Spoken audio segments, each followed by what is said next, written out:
benvenuti. Parlerò italiano, abbiamo deciso che questa sera parleremo italiano e avremo la traduzione a disposizione per i nostri due ospiti stranieri. Questo non vuol dire che non consideriamo stranieri Tomás Saraceno e Joseph Grima, ma dal momento che parlano in modo eccellente l'italiano, gli abbiamo chiesto il favore di parlare italiano. Naturalmente prima di cominciare questo che abbiamo chiamato simposium, ma che fin dall'inizio con Tomás avremmo voluto che fosse un incontro informale di discussione in cui ciascuno raccontava qualche cosa che avesse a che fare con i suoi studi e con le sue visioni, ma che in realtà potesse afferire a un space-time form. Da allora le cose sono cambiate molto, ci troviamo in questa posizione. L'opera Un Space-Time Form è stato un sorprendente successo per tutti noi e, come sapete, nel corso di 3 mesi ha avuto quasi 100.000 visitatori, anzi quasi più che 100.000 visitatori.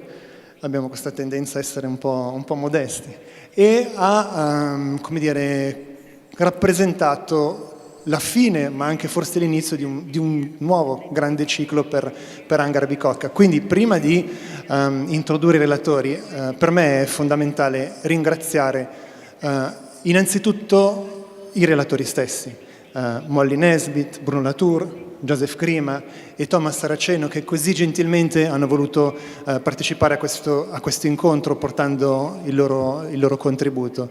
Poi senz'altro croce e delizia per chi lo conosce, ma meraviglia per quello che ci ha regalato. Dobbiamo ringraziare Tomás Saraceno, senza cui non avremmo potuto essere qui questa sera e senza cui 100.000 persone, forse molte ancora di più che l'hanno vista o sentito, ne hanno sentito parlare, avrebbero avuto questa esperienza formidabile di entrare in un altro mondo, che è un modo per conoscere il mondo, un altro mondo per esperire che cosa può essere il mondo e cosa può essere il futuro del mondo.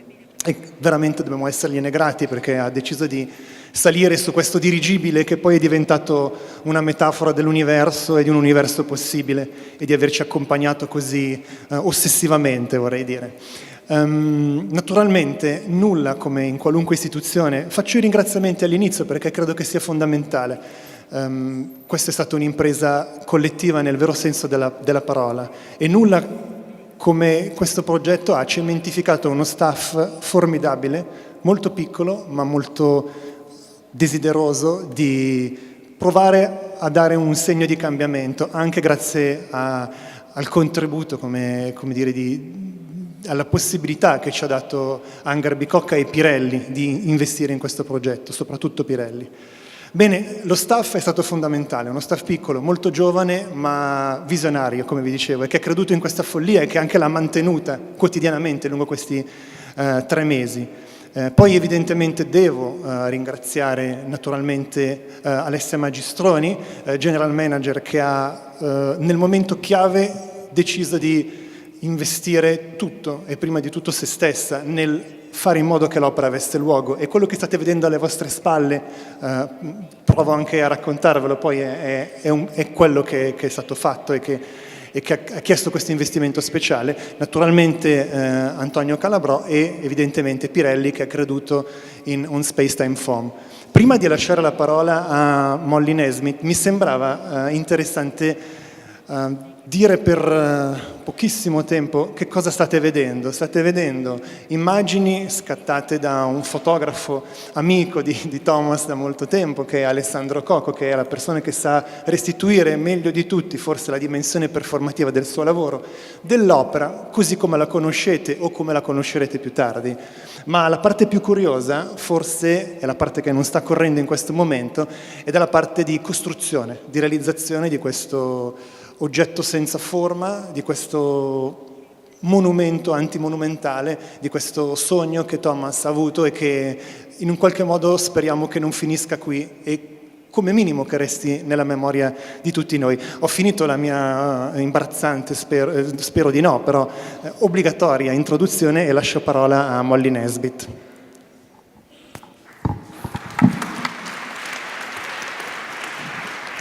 Naturalmente facendo la prima gaffe e non introducendo Molly Nesbit.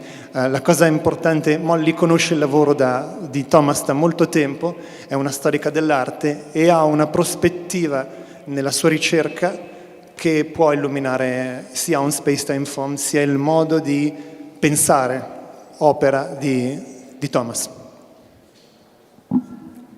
Thank you. Thank you, all of you, for suffering through a talk in English. I thought because I would give my talk in English that I would write it out because it's helpful to translators. So I'm going to read, but loosely, from my talk. And I prepared it because I prepared it with the experience of having seen Thomas give panels before with his friends with their different kinds of expertise. And essentially, it was a great experience. It was last summer at the Metropolitan Museum in New York. And what interested me was that everybody brought their ideas, different ideas, into the mix, and that the panel, in a way, reproduced kinds of conversations that I think I can say, frankly, Thomas has always had. And so part of what you see tonight is a reproduction and in fact, a live conversation between all of us. We've all brought our ideas.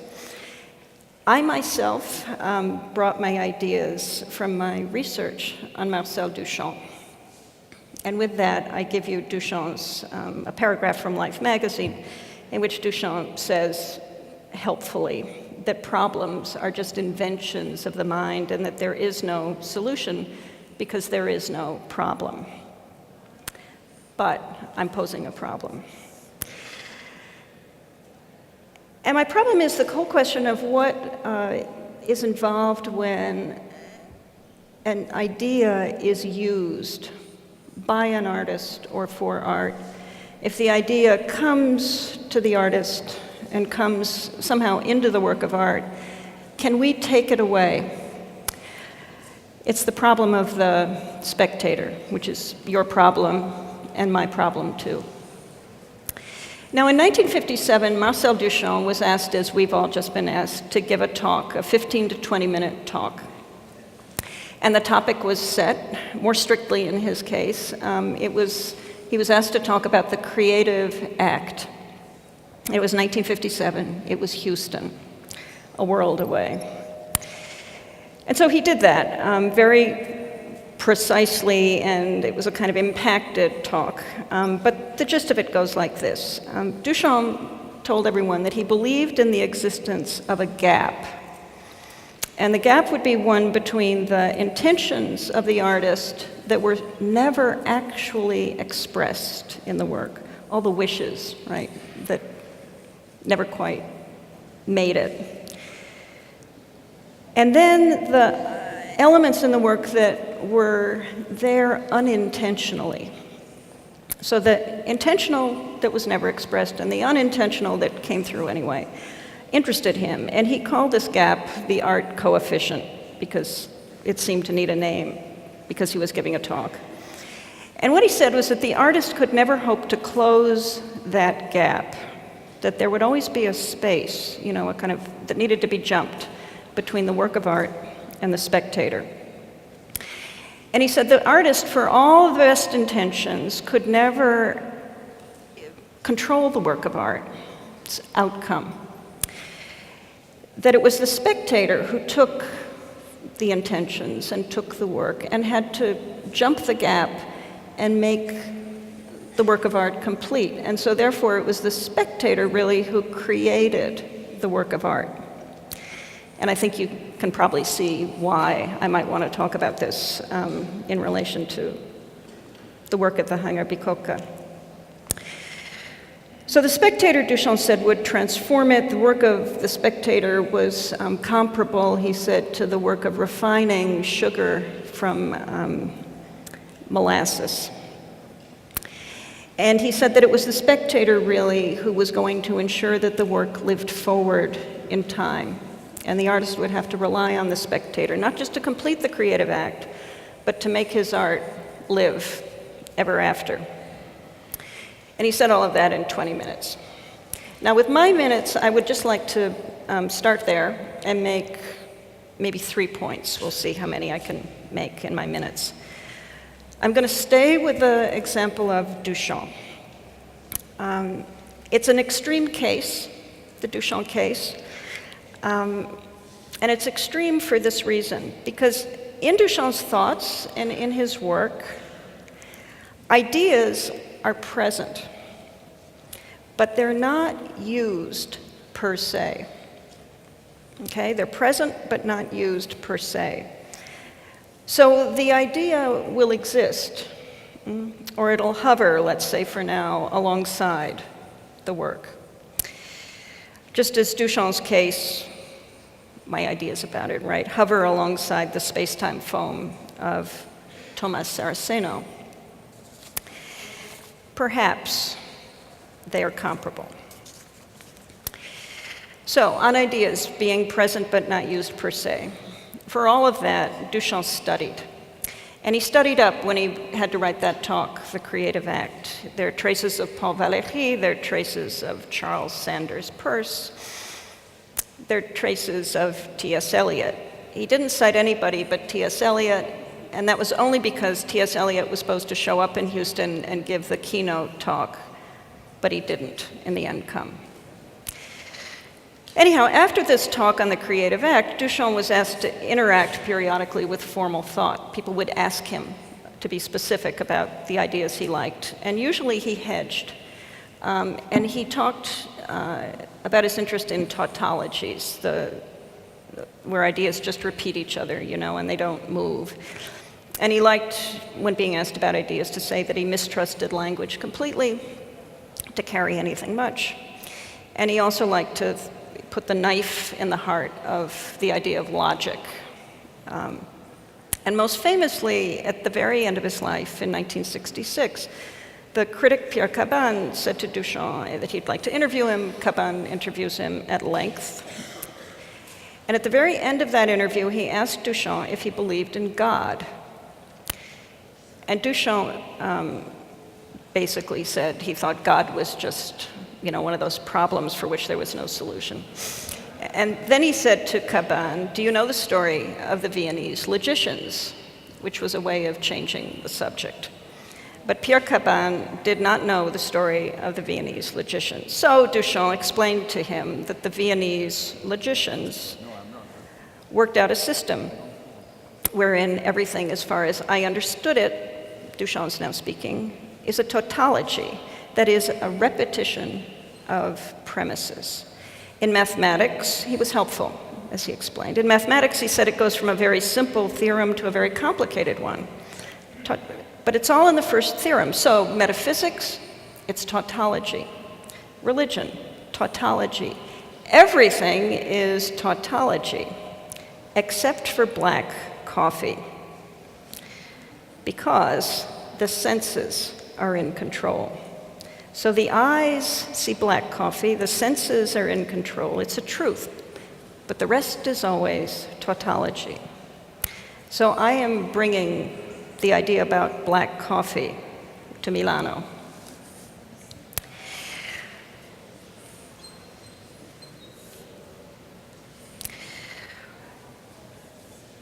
In New York, in the early 1940s, Duchamp found a book he liked, and it was this book, Kasner's book, Mathematics and the Imagination. And he liked, in particular, pages like this one, which are visual. And it's a page of visual paradoxes. In particular, let's go down to this, where seeing, just because you see something doesn't mean you know it, because you can't see it exactly. And after Duchamp wrote his talk on the Creative Act, he made a few things for people to see. He made something for the first monograph, written by Robert Lebel, which came out in 1958. And for the deluxe edition of that book, Duchamp took a metal template of his own paper, of his own silhouette, and he would tear paper versions of that, and from that he then made a print and put it against bright blue. So the silhouette is a kind of repetition of premises. But it exists as a warning. It's just half of an optical enigma.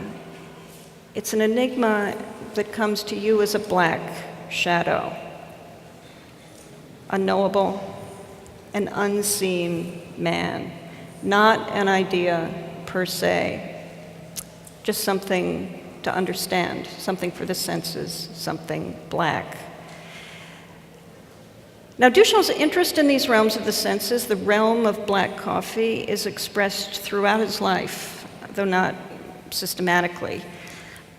He liked to launch the ideas, like the idea about black coffee, just in conversations. But he used them for something specific. He was using them to counter the idea of modern art that was coming up through the new order of a market culture in the 1950s. And so for the kind of those ideas about abstraction or the ideas about the progress of art, he would say something like the black coffee remark and let everybody cope.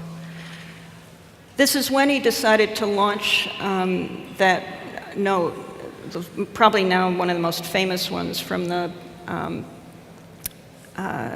large glass, how to make a work that is not of art, how to make a work that goes outside, right, the boundaries of what we know and what we know how to think.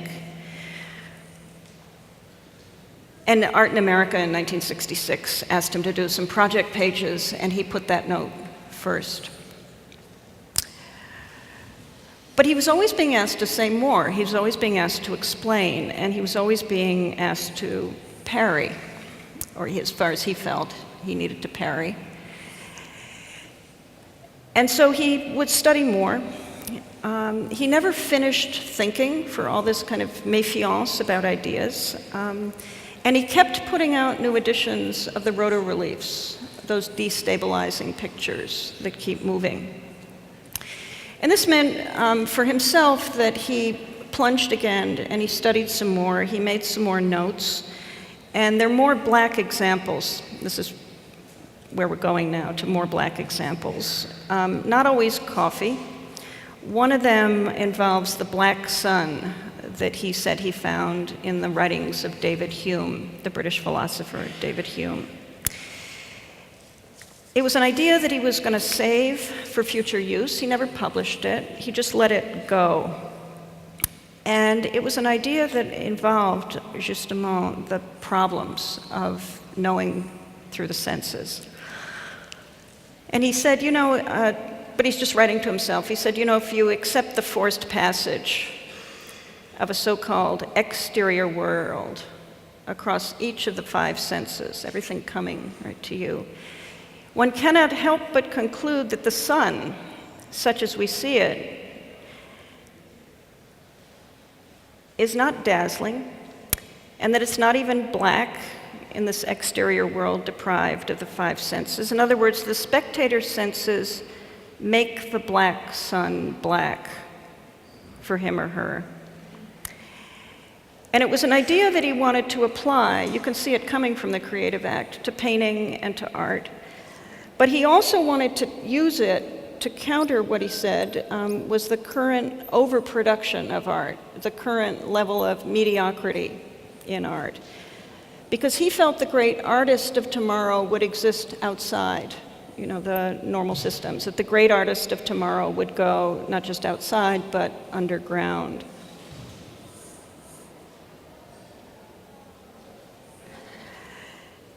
And this idea about black set the whole matter into the sun. It's not just coming from David Hume, it's also coming from the poet Gérard de Nerval. But for Duchamp, the condensation and the extensions in the black, right, are the point. The idea, the formal idea, dissolves into this black sun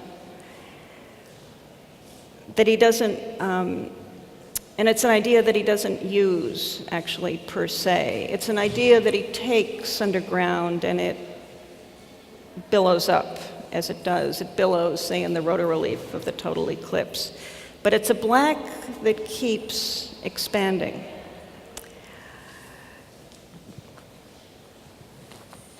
So the idea here can exist in another state. And this is my last point. But how does an idea exist in another state? Duchamp had fooled around with an idea that he called the inframass. In the early 40s, he wanted to make this inframass, which he said you could only know through examples. One is the warmth left by someone else in the seat of a chair. And in the early 40s, he thought, well, you know, could you make an example that actually involved an idea? And he had this idea about a pseudo-geometric carcass pinned by a spider web. And the spider web was a kind of shorthand for a kind of fabric, but this actually has a spider web on it, this note. And about the same time that he was making these notes, he wrote to a friend of his about this work, and he said what he was trying to do was to make an idea tangible, to make an idea physical, in other words, which would bring the idea into a new state. And so in its new state, the idea passes through the senses. The idea is not something you see. It's not something you know formally. It's something raw. It's something that is being refined, you could say, like the molasses, which will become sugar. And it needs someone else to complete it, to get it, to catch it, okay, in this raw state. It needs someone else to carry it forward. This would be you. So the spider's web will change states. And the spider's web in this state sets up the creative act of a spectator. And what that means, I guess, is that when a work touches us, an idea just might be touching us too. Perhaps it's a completely scientific idea. Perhaps it's a philosophical aside from David Hume. Perhaps it's a line of poetry from Gérard de Nerval. Perhaps it's something from Bruno Latour or Joseph Grima or Andrea Lissoni. One doesn't know. But it's not there as itself exactly. It's just there. And it's something that we feel, let's say, maybe, to be true. And in this form, the idea is not present as a meaning or an intention exactly. It's just there, nonetheless. So that works of art may change the states of ideas without destroying them, but just change their state, like from solid to gas. And it then falls to us, spectators that we all are, to take the matter forward. And we can take the matter forward from Duchamp, or we can take the matter forward from Tomás Saraceno's spiderweb galaxy. Maybe it's got black suns, we could ask. Or to take it forward from space-time foam, which is where my idea ends.